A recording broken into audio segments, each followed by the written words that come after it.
A 6-year-old boy was mocked for refusing to do chores every day, until a millionaire saw him and took a shocking action.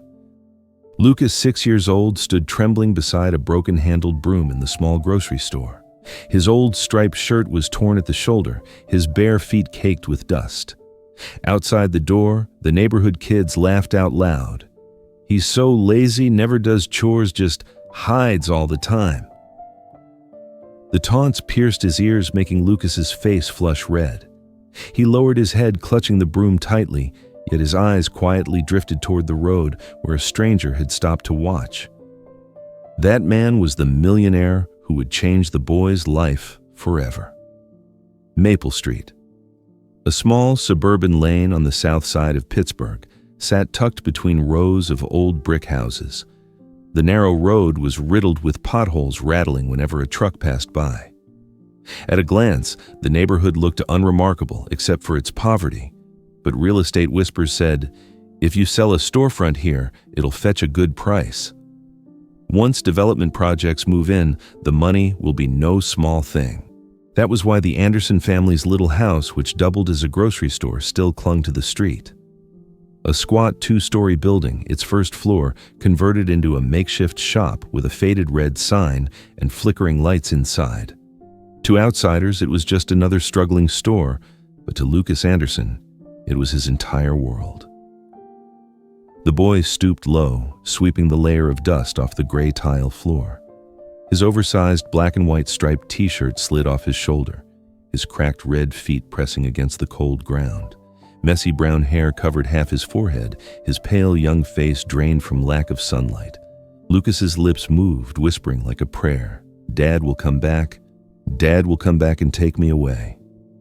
Lucas's father, David Anderson, had been sentenced 3 years earlier in a shady case and sent to prison. His birth mother had died when he was only 3. From the day David left, the boy's world was turned upside down. The woman who once gently bought him new clothes every winter, Diana Miller, his father's second wife, transformed. The smile disappeared, replaced by cruelty and coldness. Outside, Diana always portrayed herself as dedicated. To the neighbors, she often sighed and complained. "Since his father went to prison, I've had to carry it all myself. The boy is picky with food, never helps me. Ask him to clean up, he's lazy and stubborn." Her words painted the image of a hard-working stepmother burdened by an ungrateful child. But the truth inside the shop was the exact opposite.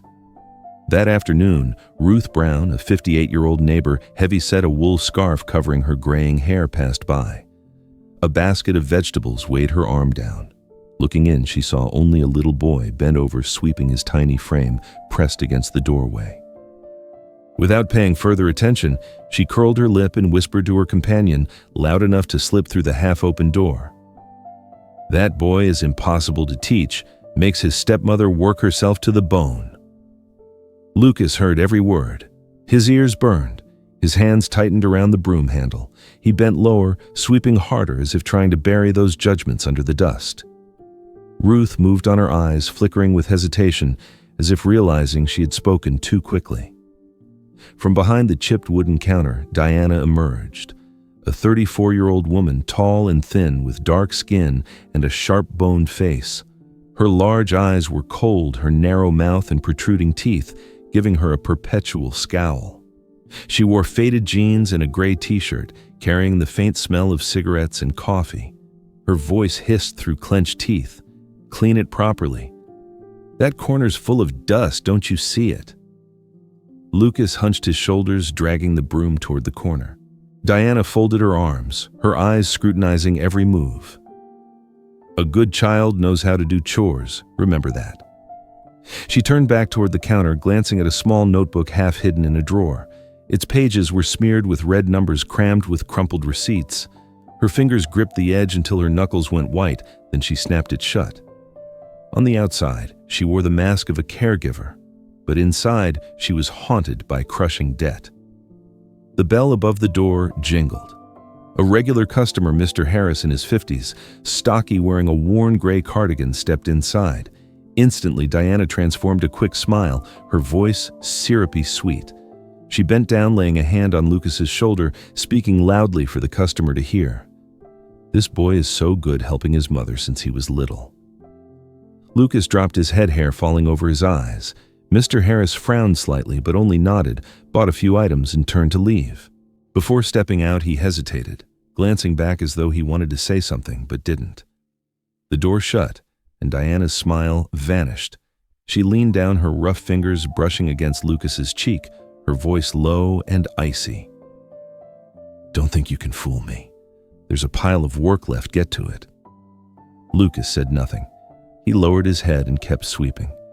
His small shoulders trembled, his breath short and quick. The store sank back into silence, broken only by the dry scrape of broom against floor. Darkness crept over Maple Street. When the last customers had gone, Diana retreated to the counter and pulled a phone from her pocket. She dialed, pressed it to her ear, her voice shaking, utterly different from her earlier harshness. I know, but the deadline's too soon. I couldn't get the money yet." On the other end, a deep, steady male voice pressed down like a stone. "Time waits for no one. And remember, don't let the boy cause trouble. If that happens, don't expect my help again." When the name Alex slipped out, Diana froze. Her hand clenched the phone, her knuckles white. Fear flickered in her eyes, then she turned away, hiding her unease in the shadows. On the front steps, Lucas sat curled up, knees pressed to his chest. In his hands was an old toy car, a wheel broken. The green paint chipped his father's only gift to him. Lucas stroked it, pressed it to his cheek, imagining his father walking through the shop door, arms open, smiling. "Let's go, son." But reality was only the winter wind whistling through the poor street. A dim streetlight cast its glow, stretching the trembling shadow of a small boy clutching a worn toy on the cold steps. Inside the shop, the man's voice still bled through the phone, slicing the silence like a knife. "If you break your promise, it won't just be the debt that gets exposed." Lucas didn't hear, but his little body shivered as if sensing the darkness lying in wait ahead. The flickering streetlight glinted off the broken toy car. Lucas held it tight, unaware that this battered object would one day become the fragile thread leading to secrets long buried. And this was only the beginning. The truck stopped in front of the shop, its heavy engine rattling the dusty glass pane. Diana Miller quickly shoved the phone into her pocket, her face tightening for a moment, then hurried outside. The delivery man hunched over, unloading crates of groceries, cases of soda, bottles of cooking oil, boxes of noodles neatly stacked inside.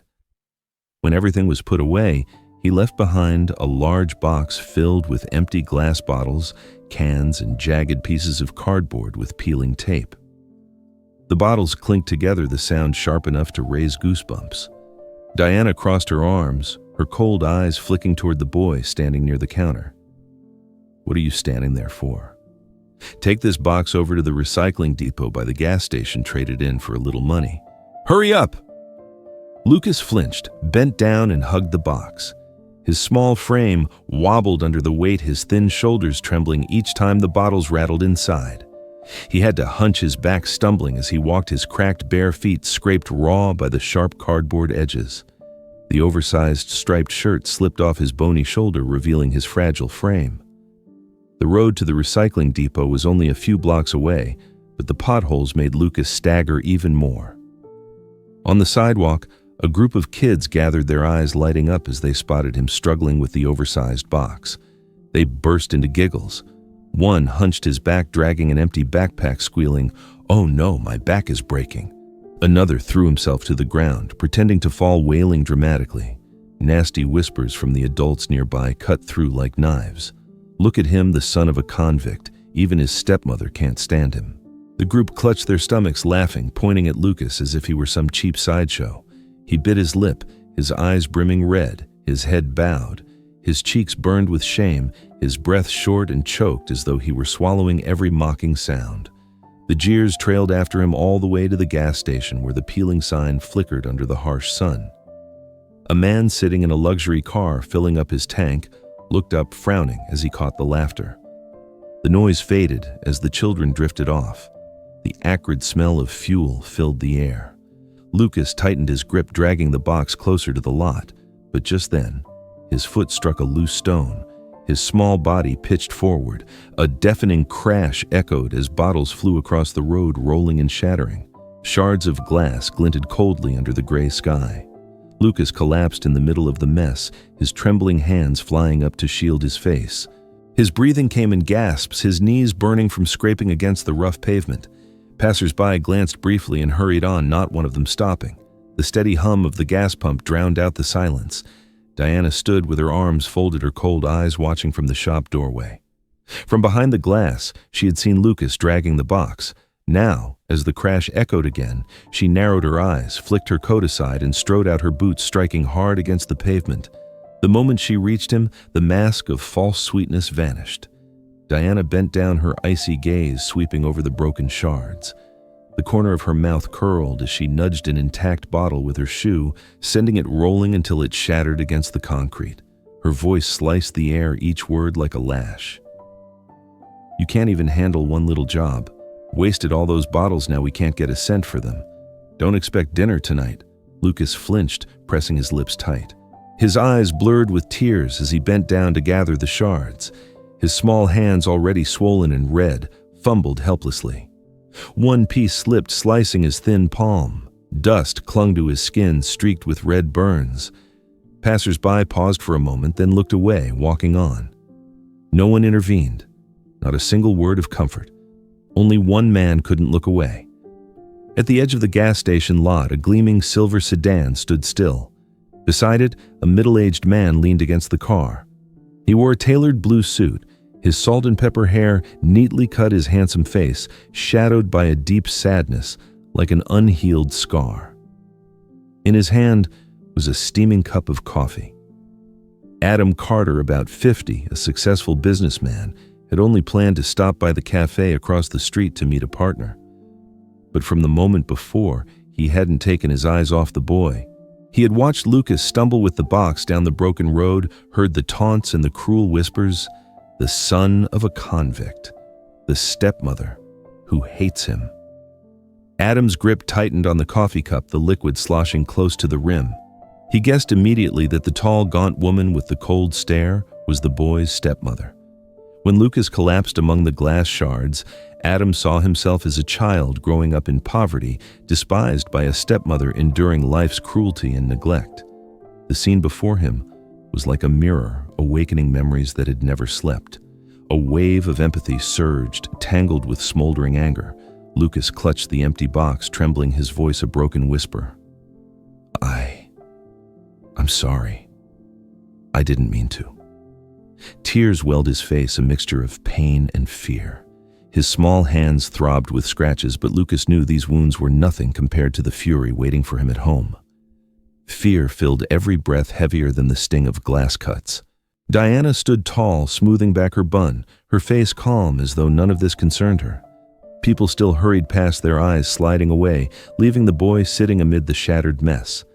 The air thickened, filled only with his choked sobs and the heavy rumble of engines at the station. Adam raised the cup to his lips, but the bitter swallow stuck in his throat. He lowered it, his other hand curling into a fist. A fire of rage spread through his chest, burning down to his fingertips. The sound of shattering glass hadn't just shaken the gas station, it had struck a heart long battered by loss. Adam lifted one foot, ready to step forward, but he froze, his eyes fixed on the boy, crouched and trembling, whispering useless apologies again and again. One foot had risen, but hadn't yet touched the ground. His moment of decision was coming, and the world around Lucas seemed to hold its breath, waiting for something that could change everything. Adam stepped forward, each stride firm across the uneven pavement scattered with broken glass. The dry, sharp click of his leather shoes echoed, but in Lucas's ears it sounded like the pounding of his own racing heartbeat. The boy sat curled up, thin arms wrapped around his knees, head bowed, eyes blurred with tears. The small tremors rippling through his shoulders made him look as if he might disappear into that silent corner. As the tall figure of the man drew closer, Lucas lifted his face. It wasn't Diana with her scowling expression. It wasn't a neighbor's indifferent gaze. This was a stranger, yet something about him felt different. His calm eyes, his steady steps carried a weight that made the boy tremble, but also want to believe. A faint flicker of light broke through the fear in his eyes, hope. Adam knelt down, bringing his eyes level with the boy's. He didn't speak right away. He simply placed a large, warm hand on Lucas's shoulder, gentle yet firm. "Come on, let me help you up." Lucas froze. He blinked rapidly, chest rising and falling in quick bursts. In the middle of his confusion and fear, a small hand reached out, trembling, clutching at the edge of Adam's blue suit jacket. It was the lightest touch yet. Adam could feel the full weight of fragile trust poured into it. He pulled a handkerchief from his pocket, brushing away the dust on Lucas's pants, carefully plucking shards of glass still stuck to the boy's scraped hands. His movements were slow, deliberate, each one like an unspoken promise. "You're safe now. I'm here." Adam did not scold, did not pressure. He only kept his hand on Lucas's shoulder, letting his presence form a small wall between the boy and the harsh world outside. A sharp voice cut in. "No. No need, I'll take care of my son myself." Diana appeared, her face flushed, voice hoarse. Adam looked up, his gaze cold but steady. "I saw everything from the start," he said slowly. "The boy fell, and I didn't see you help, only blame. A real mother wouldn't make a child carry something so heavy and let him get hurt like this." Diana stiffened, but tried to hold her ground. Adam exhaled, softening his tone, as if stepping back halfway to keep this from becoming a shouting match. "Fine then. You take him home. Make sure you tend to his injuries." She nodded stiffly and tugged at Lucas. The boy looked back, his round eyes shimmering with both fear and the faintest trace of hope. Adam bowed his head slightly, offering a gentle smile, a silent promise. He turned back toward the gas station, filled his tank, and prepared to leave. But the image of Lucas's eyes burned into his mind, eyes trembling, pleading like a candle about to die, yet still flaring one last time. A heavy, hot feeling rose in Adam's chest. He knew if he walked away now, he would regret it for the rest of his life. He couldn't turn his back. Adam grabbed his basket and strode quickly toward the grocery store. He stopped outside, slipping into the shadows. Inside, Lucas sat huddled in the corner, clutching his wounded hand, eyes darting toward his stepmother in fearful watchfulness. Diana's scolding did not stop. "Sit still. Don't make me look bad." The sharp sound of pinched flesh made Lucas flinch, his eyes squeezing shut, breath hitching. Adam clenched his fist. Each pinch landed like a blow to his own chest. He pulled out his phone, hiding it behind his back, recording the entire scene, the scolding voice, the pinched hand, the terrified eyes. This was living proof, unshakable evidence. Adam drew a deep breath and pushed open the door. His voice was steady, warm, but unyielding. "I'd like to buy a few things." Diana spun around, startled. "You—" Adam set his basket down, his tone calm but sharp as a blade. "If I hadn't come back, I would never have seen the way you handled your son's injuries." This is none of your business," Diana shrieked, her voice cracking. Adam held up the phone. The screen replayed the scene, clear images, clear sound. "This is evidence of abuse, Diana. You yelled, you pinched, you left him in pain. This is no longer discipline. This is abuse." Diana bit her lip, scrambling. "Parents have the right to teach their children. You have no right to interfere." Adam's gaze was steady, his voice firm. "Today I'm taking the boy with me to treat his injuries properly. Lucas, do you want to come with me?" Lucas hesitated. His eyes blinked rapidly, lips trembling. The silence stretched across the room like a drawn wire. Then softly he nodded. To Adam, that nod struck like an earthquake.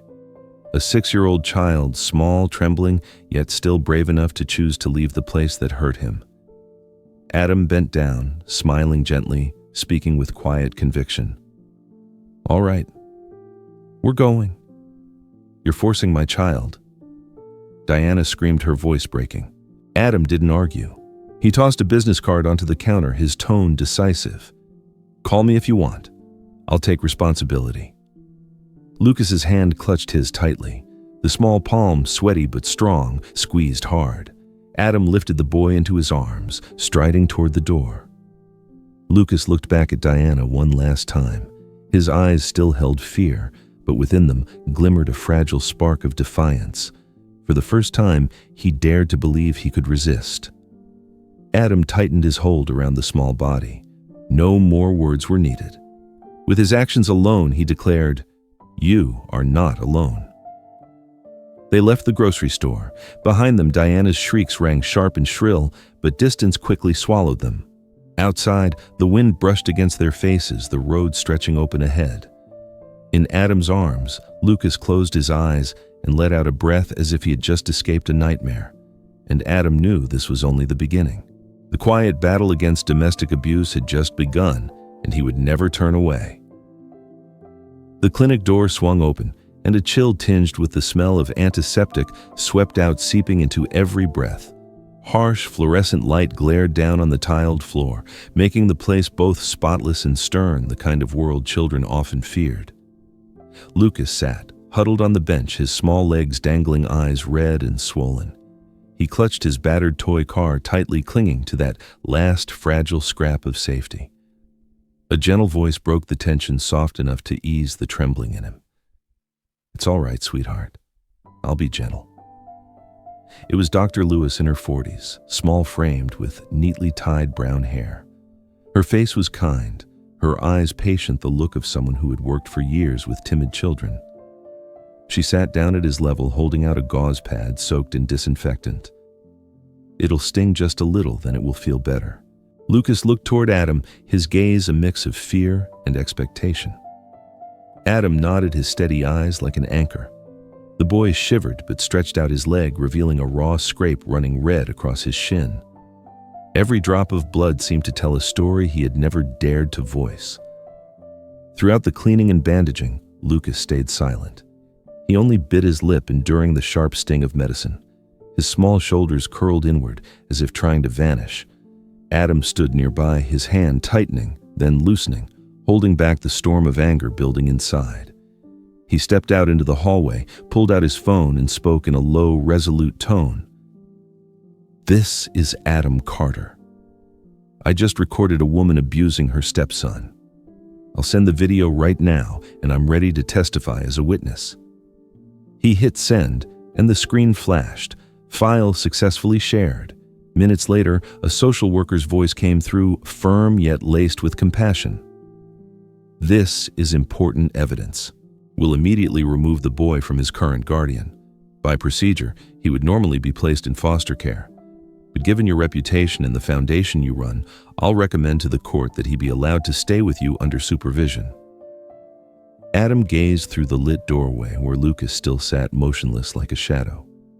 He did not see this as fortune, but as duty. In his eyes burned a resolve. This time he would not miss the chance to save a fragile life. Inside, Dr. Lewis finished the bandage, patted Lucas's shoulder, gently offered a reassuring smile, and left the room for the two of them. Adam pulled a chair close, sitting across from the boy, his hands resting on his knees. His voice was calm and warm. "What's your name?" Lucas hesitated, then whispered, "Lucas." 6 years old. Adam nodded, a faint, gentle smile on his lips. "I'm Adam Carter. I used to be like you. There were days I felt no one stood by me. I know how much that hurts." His eyes grew distant, then softened again, steady and certain. "I don't want you to carry that pain any longer. Tonight, come home with me. I promise I'll keep you safe." Lucas looked up, his eyes still damp, confused, but lit by the smallest spark of hope. He clutched his toy car as though letting go would shatter his world. Adam did not push. He simply waited. After a long moment, the boy gave a small nod. A warm hand settled on his shoulder. Adam smiled. "Good. From now on, you don't have to endure this alone." That night, the silver sedan rolled beneath rows of trees. Before heading home, Adam stopped at a store, buying a few sets of children's clothes, personal items, and a box of pastries. He knew that for a child to feel they belonged, they first had to see they were no longer outsiders. When the car pulled up to the white 2-story house with hydrangeas swaying in the garden, Lucas pressed his face to the window. Everything was strange, overwhelming. He still clutched the battered toy. Adam leaned down to his level, speaking slowly. "This is my home, and now it's your home too." Lucas didn't answer, only pressed closer to the car door. Adam didn't insist. He simply opened the door, letting the warm yellow light from inside spill out. The living room was tidy with a few landscapes on the walls. Margaret, the elderly housekeeper, had set a simple meal, a bowl of hot soup and fresh bread. Adam pulled out a chair, his voice steady. "Are you hungry?" Lucas stayed silent, eyes wary, braced for the usual scolding. But none came. Adam just sat patiently. Margaret set a glass of warm milk in front of him. Slowly, the boy lifted the spoon to his lips.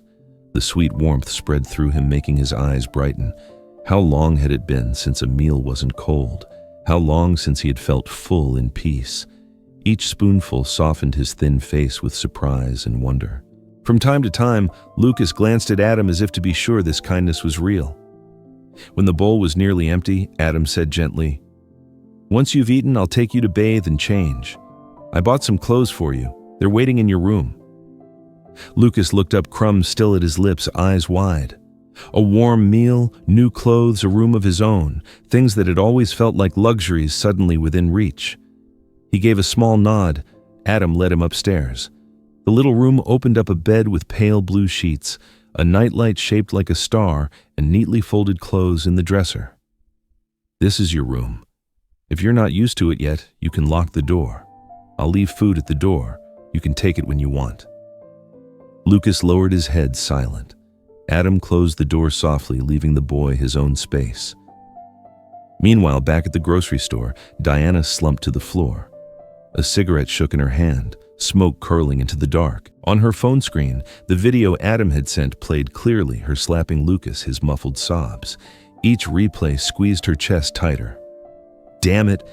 If this reaches the court, I'll lose everything," she muttered, her voice raspy. Her hands trembling, she dialed a number. After several long rings, a man's voice answered, low, cold as a blade. "Hello." Diana swallowed hard. "Alex, I'm in trouble. Someone recorded what happened and sent it to social services. If this isn't handled, I'll lose the boy and the subsidy." The line was silent for a few seconds, broken only by heavy breathing. Then Alex spoke sharp and icy. "Calm down. Give me his address. The rest, leave to me." Diana gripped the phone tighter, sweat beading across her temples. Outside the window, the night thickened, hiding a storm quietly gathering. Morning light filtered through the curtains, bathing the small room in a soft golden glow. Lucas stirred for the first time in months, waking on a warm bed wrapped in a quilt that smelled freshly laundered. When he opened his eyes, he saw the figure of a man sitting in the chair beside him, watching patiently. Adam leaned back, a book in his hand, though his eyes stayed fixed on the boy. He gave a faint smile. "Did you sleep well, Lucas?" The boy blinked, hesitant. Am I not dreaming?" Adam shook his head, tucking the blanket around him. "No, this is real. Now you're in my home, which is also your home." He paused, his voice gentler. "Does your leg still hurt?" Such a simple question made Lucas choke up. It had been so long since anyone had asked if he was in pain. His eyes filled with tears as he whispered, "It stings a little, but it's much better now." Adam nodded, resting his warm hand on the boy's messy hair. "Good. It'll heal with time. Here, no one will hurt you again." At that moment, Lucas remembered his father. He used to lean down, ruffle his son's hair, and say, "You never have to be afraid as long as you have me." Now, Adam's gaze and promise carried the same safety, bridging past and present. Adam stood and offered his hand. "Let's go have breakfast. Margaret has it ready." Lucas shyly placed his small hand in his. As they went downstairs, the smell of fresh bread and fried eggs filled the air, making the boy's stomach growl. On the table were a warm glass of milk, golden eggs, and slices of buttered bread. "Try it, see if you like it," Adam said, pulling out a chair for him. Lucas sat, his eyes bright. He carefully raised the spoon to his lips, and the rich flavor spread, strange but comforting. He whispered softly, "It's really good." Adam smiled and ate with him, never pressing, never demanding. That quiet gentleness helped Lucas lower his guard, little by little, eating more. When breakfast ended, the doorbell rang. Adam opened it to greet a neatly dressed middle-aged woman in a gray coat. "I'm Clara Johnson's social worker. I'm here today to check on Lucas." She stepped inside, noting every detail: the bright kitchen, the still warm table, and the child sitting quietly, not terrified, as in the video. Clara crouched down, smiling. "Hello, Lucas. How are you today, Lucas?" Froze his eyes darting to Adam. He nodded reassuringly. The boy whispered, I'm better." Clara studied him closely, seeing shyness in his eyes, but not despair. She nodded, then turned to Adam. "Clearly he's much safer now. I'll record this. The court will decide later, but for now, this environment looks suitable." After a few more exchanges, Clara left, leaving the house in quiet again. Adam returned to the table, noticing Lucas fidgeting as if wanting to say something but holding back. "Do you want to ask me something?" Adam sat across from him. Lucas hesitated. "If I tell you, will you believe me?" Adam nodded, his voice firm. "I promise I'll listen." In Lucas's trembling but determined eyes, Adam felt the distance between them shrinking. He spoke slowly. "You know, when I look at you, I see myself as a boy. I was once alone too, with no one on my side. That's why I want to help you. But to do that, I need to know your story. Can you tell me?" Lucas looked up confused, then gave a small nod. His voice shook every word, breaking through a shell of fear. "My dad, his name is David. He's in prison, but I know he's not guilty." He swallowed hard, eyes glistening with pain. "My real mom died a long time ago. Now I live with my stepmother, Diana. She doesn't love me." Adam sat still, each word carving into him. He nodded gently, showing he was listening. Lucas lowered his head, his hands knotted together, his voice shrinking. "Since Dad was taken away, everyone says he's bad, that he abandoned me. But I remember he told me as long as I had him, I'd never be afraid. I believe my dad is innocent." Adam was silent for a long time. He realized that faith was the only thread keeping the boy from despair. He leaned closer, his voice deep. "If you believe, then I believe too. But to find justice, we need the truth. Are you ready to search for it with me?" Lucas's eyes brimmed, then a faint smile flickered the first one. Adam nodded, his gaze solemn. From the moment Lucas opened his heart, Adam knew his duty was no longer just to shelter him, but to unearth the justice that had been buried. That evening, after Margaret had taken Lucas upstairs, Adam sat at his desk. He called his secretary, his tone firm. "Prepare the file for social services and the court. List Diana Miller's abuse. We have the video plus Dr. Lewis's report. We need to act first." He scrolled through his contacts and dialed a former colleague from the police force. After a few rings, a gravelly voice answered. "Adam, haven't heard from you in a long time." Adam went straight to the point. "I need you to pull the full case file on David Anderson. Every report, every piece of evidence, every testimony. I believe someone set him up." Silence hung for a moment, then the officer replied, "All right, but digging into that case will stir up some powerful people." "You're sure about this?" "I'm sure," Adam said firmly. "This isn't just about David. It's about a child waiting for justice." He hung up and leaned back in his chair, his eyes falling on his notes. In his mind, Lucas's words echoed. "My dad is innocent." That pure belief made it impossible to turn away. The very next day, the petition against Diana Miller was filed. Adam also hired private investigators to dig into her connections, who she worked with, who visited, who might be helping her. The first report revealed Diana had suspicious financial ties to a man named Alex. The money transfers were steady, matching the timeline of David's arrest. Adam finished reading, his hand tightening into a fist. Clearly, this was not just the cruelty of a stepmother. There was a hidden force behind it. He called the police officer again. "Get ready. This case isn't simple, and I won't stop until the truth comes out." Outside the window, Pittsburgh still glittered with city lights. But in Adam's heart, he knew he had just stepped into a new battle not only to protect Lucas, but to restore the honor of a forgotten father. The next morning, Adam carried all the documents to attorney Martin Hale's office: the video of Diana's abuse, Dr. Lewis's medical report, and social worker Clara's statement.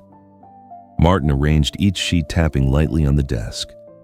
"With this, we have enough grounds to charge Diana Miller with child abuse. I'll file the petition with family court immediately and also send a copy to the police department." Adam nodded, though the weight in his eyes lingered.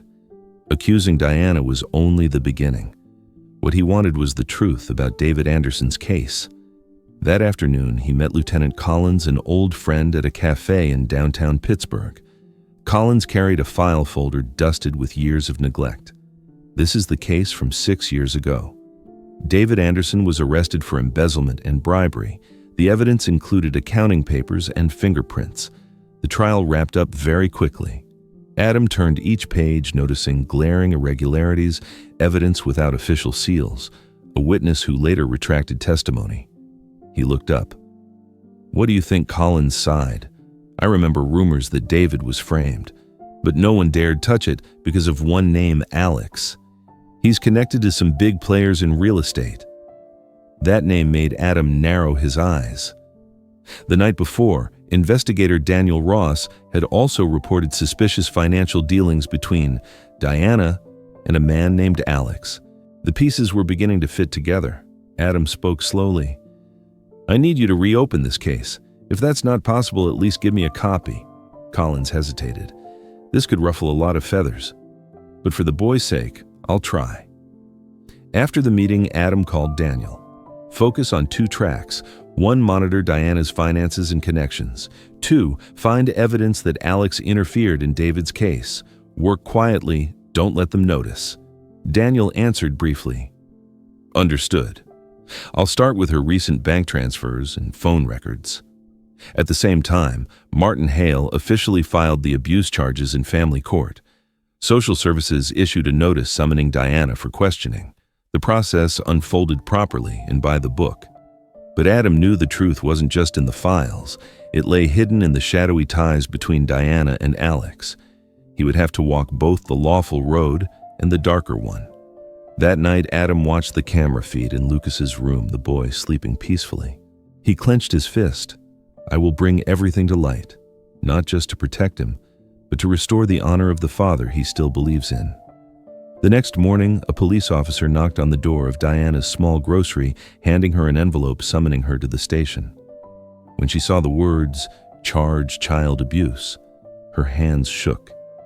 In the cramped room, she paced back and forth, her face gaunt, but her eyes still flickering with calculation. She muttered, "No, I can't lose the boy. I can't lose the subsidy." Her phone buzzed. The screen showed Alex. Diana snatched it up, her voice breaking. "They've called me to the station. What do I do now?" The man's voice was cold as steel. "Stay calm. Deny everything. Say the boy made it up. Say the video was edited. I'll take care of the rest. But they have the social worker, the doctor's testimony. Diana, listen to me. If you fall, I fall too. Either we both stay silent or we both go down. Understand?" Diana swallowed, hard sweat breaking across her brow. That afternoon, in a small interrogation room, Diana sat across from Lieutenant Collins. He opened the file, his tone steady. "We have video of you slapping Lucas. How do you explain that Diana bit her lip? The boy is lying. The video was doctored. I was only disciplining him, never abusing him." Collins slid forward the report. Dr. Lewis confirmed the injuries were caused by abuse. Social worker Clara Johnson recorded his unusual fear. "Are you saying this is coincidence?" Diana stayed silent. Alex's instructions rang in her head. Deny to the end.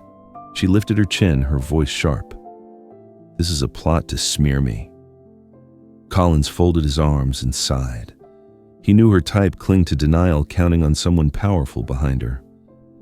At home, Adam listened to Collins's account over the phone. He frowned when he heard Diana had denied everything.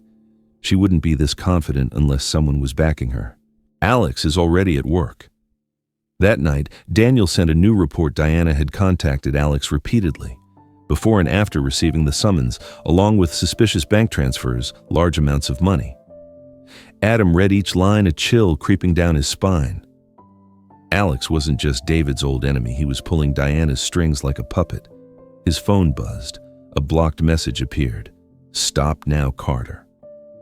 "This isn't your fight." Adam gripped the phone tight. He knew he had stirred a hornet's nest, but the memory of Lucas cowering with those desperate eyes came back. A 6-year-old boy had trusted him brave enough to speak the truth. He could not back down. Adam called Martin Hale. "Prepare everything. We're not just fighting a cruel stepmother. We're up against an entire web of lies." Martin's voice was steady. "I understand. This battle won't only be fought in a courtroom." That night, Lucas came downstairs for a glass of water. In the warm light, he saw Adam still at the desk in the living room, laptop, open papers spread across the table. The boy whispered timidly, You're not asleep yet." Adam looked up, smiling gently. "I still have work to do, but don't worry, it's all to keep you safe." Lucas sat beside him, whispering, "I'm not afraid anymore." Adam placed a hand on his shoulder, his eyes unwavering. "And you will never have to be afraid again." Outside, the city lay in darkness, but inside that house, a promise had been carved. Deep justice would return no matter how thick the shadows grew. In the days following the interrogation, the atmosphere in the White House grew heavier than ever. Lucas was beginning to get used to warm milk at breakfast, used to Margaret's gentle laughter, but that peace was as fragile as the surface of a lake before a storm. That night, as Adam tucked him into bed, Lucas whispered timidly, "Uncle, today I saw someone standing outside the gate. They watched for a long time, then left." Adam froze. He hurried down to the yard and checked the security cameras. Sure enough, the screen showed a tall man in a baseball cap standing motionless for several minutes before vanishing. Adam narrowed his eyes, a cold chill spreading in his chest. He knew Alex had begun to move. The next day, Daniel Ross came to Adam's office with a thick file. He set it on the desk, his voice low. "I traced some shady financial transactions. This money came from a shell company and went straight into Diana Miller's account. The company is registered under a familiar name, Alex Grant." Adam flipped through the pages, his heart pounding. Attorney Martin Hale adjusted his glasses, reading carefully. "If we can prove Alex was involved in framing David years ago, the entire conviction collapses. But we'll need something more direct." Daniel nodded, sliding over another file. "I spoke to an old witness. He used to be an accountant at David's company. He swears the documents used against David were altered. The man who pressured him was Alex." The room fell silent. Adam leaned back in his chair, eyes fixed on the ceiling. Piece by piece, the puzzle was coming together. A father framed a stepmother bought off, and a hidden hand pulling every string. "If this is true," Martin said slowly, "we're not just dealing with a case of child abuse. We're touching a deliberate conspiracy." That evening, Adam stepped out onto the balcony and called Collins. "I have new information. Alex bribed Diana and used a shell company to funnel money. I want you to authorize an official investigation." Collins sighed. "Adam, you're digging into a swamp, but if you have solid evidence, I'll reopen the file. Just one solid piece and we can drag them into court." Adam looked toward Lucas's room. Through the window, the boy sat reading the comic book Margaret had bought him. Adam gripped the phone tightly.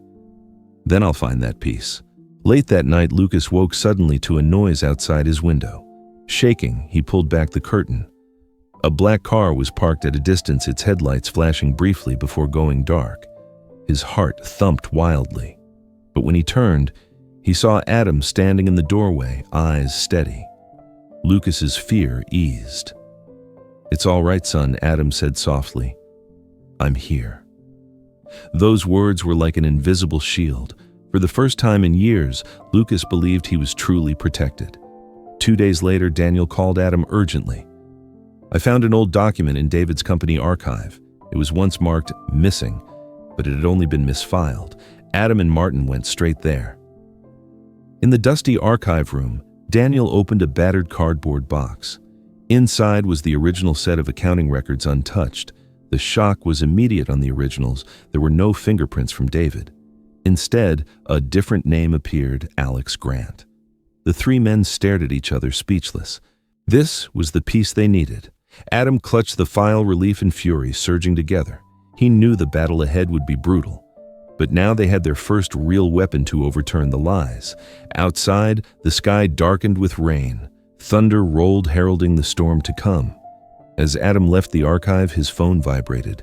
A message appeared, short and chilling. "You've touched what should have been left alone. This time, the boy will not be safe." That morning, Lucas walked in the garden with Margaret. He had begun to smile more sometimes, running innocently after a sparrow perched on the fence. But the joy was quickly shadowed when Adam appeared on the balcony, his eyes sharp. He had just received an anonymous message. When the child isn't inside the house, who will protect him? Adam immediately went down to the yard, pulling Lucas back inside, and instructed Margaret. "From now on, don't let him outside alone, not even for a minute." Lucas looked at him, sensing the unusual sternness, and a chill ran through him. That afternoon, while Adam was meeting with Martin and Daniel, Margaret called in a panic. "There's a man standing outside the gate saying he's a friend of Lucas's father, demanding to see the boy. I locked the door, but he won't leave." Adam's face tightened, signaling Daniel to check the cameras. On the screen, a tall man with cold eyes stood there. Alex's man, Daniel, growled. "He's testing us." Adam's voice dropped low. "Then let him know this is not a place easily breached." Immediately after, he hired a private security team to stand guard, installed sensors and infrared cameras. He knew Alex wasn't just threatening, they were probing for a direct strike. Meanwhile, Martin gathered more evidence: the original accounting records, the old witness testimony, and the financial transactions linking Alex to Diana. He spoke firmly. "This is enough to petition the court to reopen David Anderson's case." Adam looked at a photo of Lucas smiling and nodded. "This time, the truth will come to light," Daniel cautioned. "Once the file is submitted, Alex will know we have what he fears most, and he won't sit still." That evening, Lucas read on the sofa while Adam prepared documents. The calm shattered suddenly with a noise outside the window. A brick crashed into the yard, wrapped with a note. "This is only a warning. Next time, don't blame us for aiming directly at the boy." Adam gripped the paper vein standing out on his hand. Lucas hid behind him, his face pale. Adam bent down. "Remember, I won't let anyone hurt you." But inside, he knew this was war. On a chilly morning, Adam and Martin entered the Pittsburgh family court. Martin filed the documents and the clerk confirmed the case is valid. The matter of David Anderson will be reopened for investigation. As the red seal stamped down, Adam felt as though a great door had opened. But just hours later, Daniel rushed in with news. "Alex has someone inside the prosecutor's office. Our file could be delayed or worse, disappear." Adam's face darkened. He had expected resistance, but not this fast. That afternoon, an unmarked envelope was shoved under the door. Inside was a photo of Lucas playing in the garden the morning before with a note scrawled below.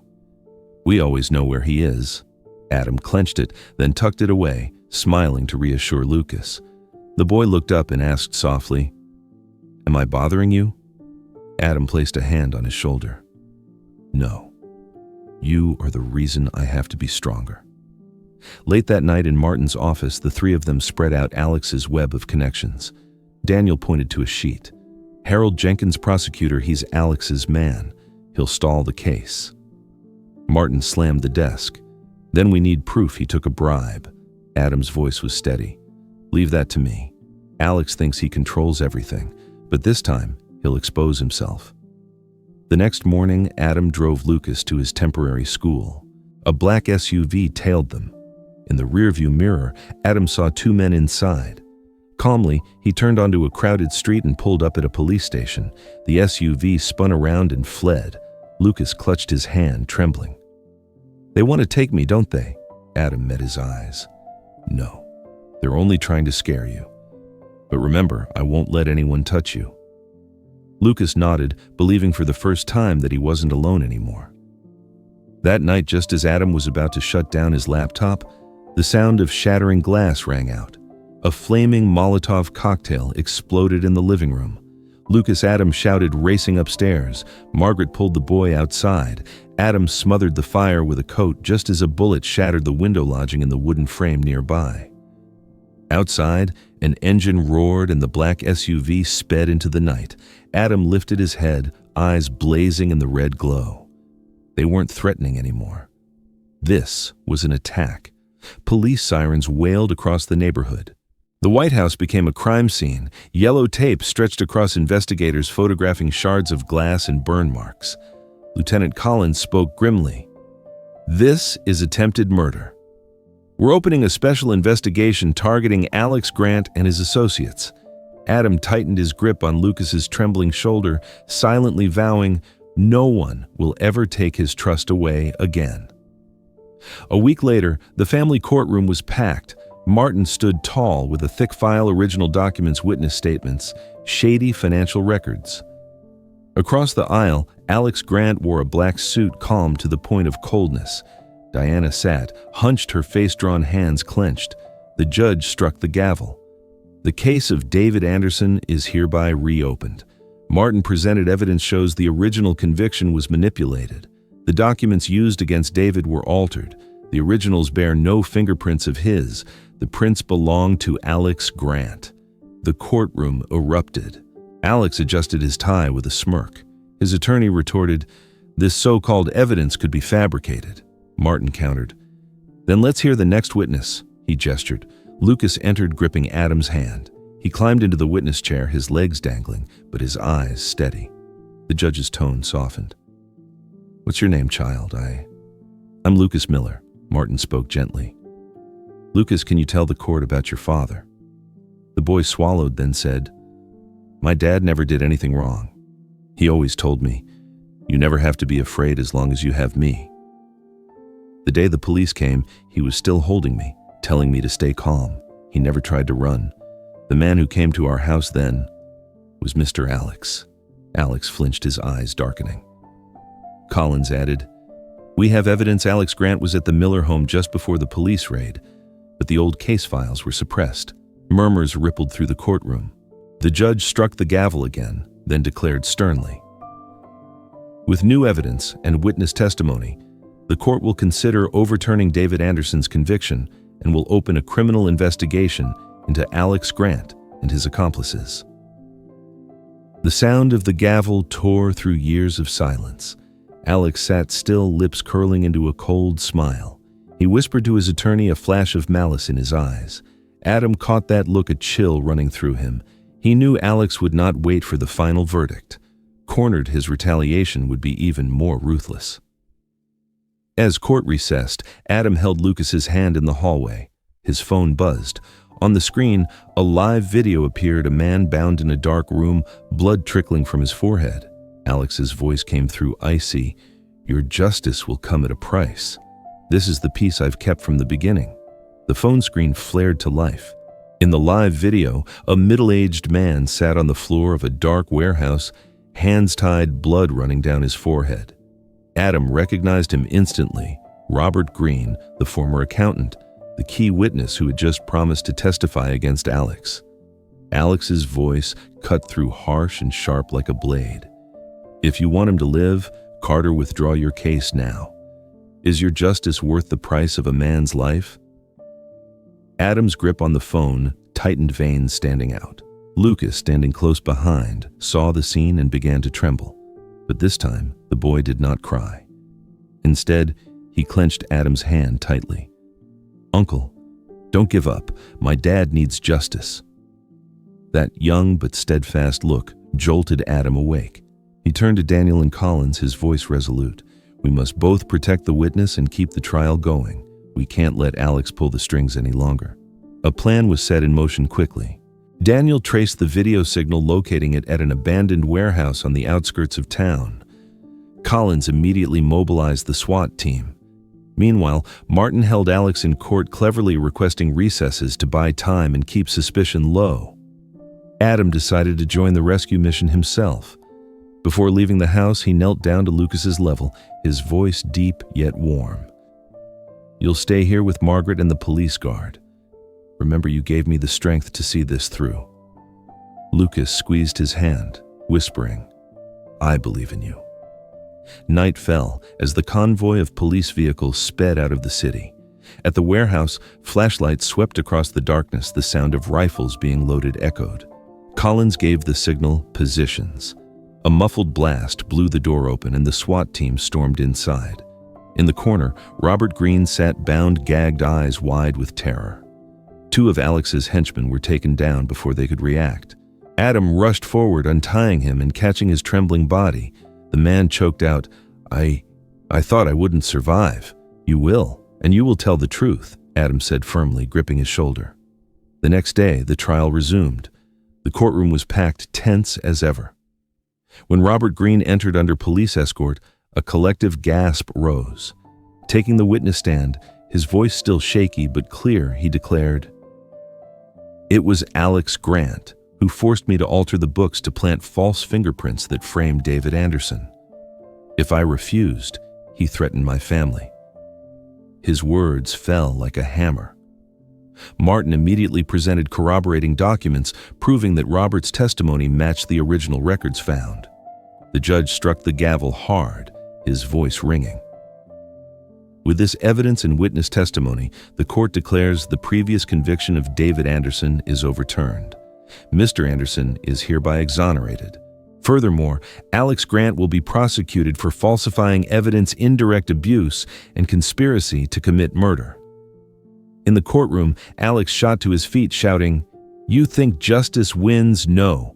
Everything is money and power." But police officers surged forward, handcuffing him in the cold bite of steel. Murmurs spread across the crowd, while Lucas leapt from his seat in the back, throwing his arms around Adam. At that moment, a thin, weary man stepped out from the side room. His eyes were sunken, but lit with irrepressible joy. Lucas froze, then burst into tears. Dad David Anderson opened his arms wide, pulling his son close. Both broke down in tears, reunited after so many years apart. Adam stood silently, peace swelling in his chest. That afternoon, when the chaos had settled, Adam walked out of the courthouse with Lucas. The boy held his father's hand, eyes shining yet calm. He turned to Adam, whispering, "I have my dad back, but I also have you." Adam smiled, his hand tightening around the small one. "And from now on, you'll never have to be afraid again." Outside, sunlight broke through the clouds, bathing the long street in warm gold. The sound of 3 sets of footsteps blended into one, marking the beginning of a new chapter, one of justice, of family, and of the unshakable belief that truth will always triumph over darkness. 1 year later, the White House by the hydrangea bushes once again rang with laughter. In the garden, Lucas dashed happily after his father, clutching a brand new kite streaked with bright colors. The radiant smile on his face made it hard for passers-by to believe this was once the child abandoned fear. David lifted his gaze to the sky, his eyes shining. In a single year, he had gone from a wrongfully imprisoned man to a free father, devoting every moment to making up for lost time with his son. There was no longer confusion or despair, only responsibility and the simple joy of being a parent. On the porch, Adam sat in a wooden chair, a steaming cup of tea in his hand. He watched father and son with a gentle smile tugging at his lips. He had no need to be called a hero, no desire to see his name engraved on a plaque. It was enough to know Lucas would grow up surrounded by love and justice. Margaret stepped outside, handing Adam a new folder, a list of children the foundation had just taken in to help. Adam opened it, his eyes lighting up as if reminding himself that the mission never truly ends. Lucas ran over, breathless, clinging to Adam's arm. "Look, Uncle, the kite is flying so high." Adam ruffled the boy's hair, his voice warm and steady. "That's right. And you too will soar high, because now you have the wings of freedom." In the distance, church bells rang. Spring had returned, pouring golden sunlight across the neighborhood. Old wounds had closed, leaving scars that would never disappear, but they had become proof darkness may exist. But justice and compassion always find a way to rise above. Lucas lifted his face to the sky, his clear eyes shining with unshakable faith. I'm not afraid anymore, because I have my dad, and I have you too. Adam nodded softly. And in that moment, they all knew this story was not only about restoring justice to a father, but about a timeless reminder: believe a child's words, for they may hold the only truth left. The story of Lucas, David, and Adam came to a close, but its echoes remained that justice may be buried, yet with faith and perseverance, truth will always find its way out. A nod of trust, a hand extended at the right time, can change the fate of an entire life. The lesson here is simple. Listen to children, for sometimes their voices are the only lifeline left.